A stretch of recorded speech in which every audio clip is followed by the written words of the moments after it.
And this is a hard question to ask. How hard is it to be from China in the United States? We talk about how China can recruit anybody it wants and tries to go after you. Is there an aura of people suspicious of you just because you're Chinese? Should people be suspicious because you're Chinese? What's your message to American business owners, even up to the highest levels, when you're dealing with this? Because from what you're telling me, it's almost as if you just don't know. Right, Grant. Well, I think, still, message from the new federal state of China is not every single Chinese people work for Chinese Communist Party. And in fact, that lots of Chinese people, Chinese Americans, are supporting the ideologies of taking down the CCP. And that's primarily why, we, the new federal state of China, are working very hard every single day to spread the messages out. And in terms of, our employers in these countries, I do think, a very thorough background check is needed.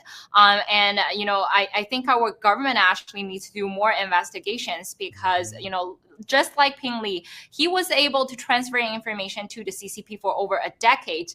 And now, the DOJ handed over the indictment and issued the arrest warrant, against him. Is there anything that people can look for? Are there tips that are maybe giveaways that something's amiss? Absolutely. I think with, specific sensitive access and specific essential departments, of the federal government, this is where CCP targeted most. Right? CCP was not, they're not going to, walking on the streets and asking a Chinese American to see if they can obtain information randomly.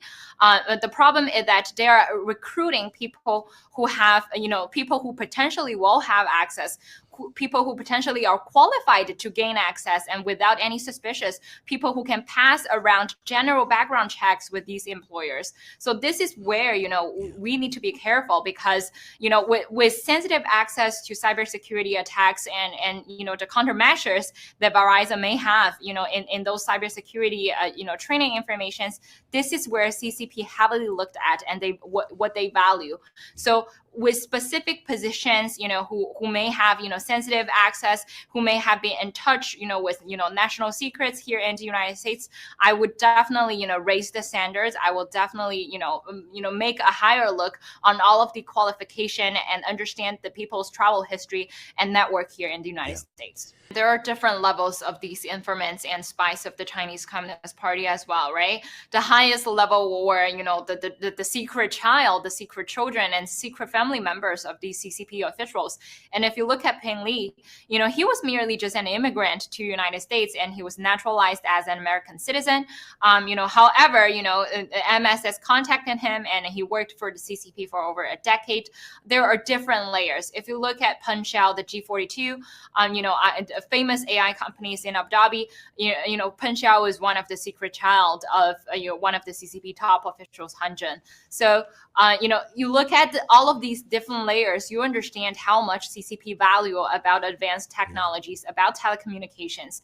And this is where exactly I think America needs to be careful, in recruiting, any people who might have been, very extensive Chinese networks, in mainland China.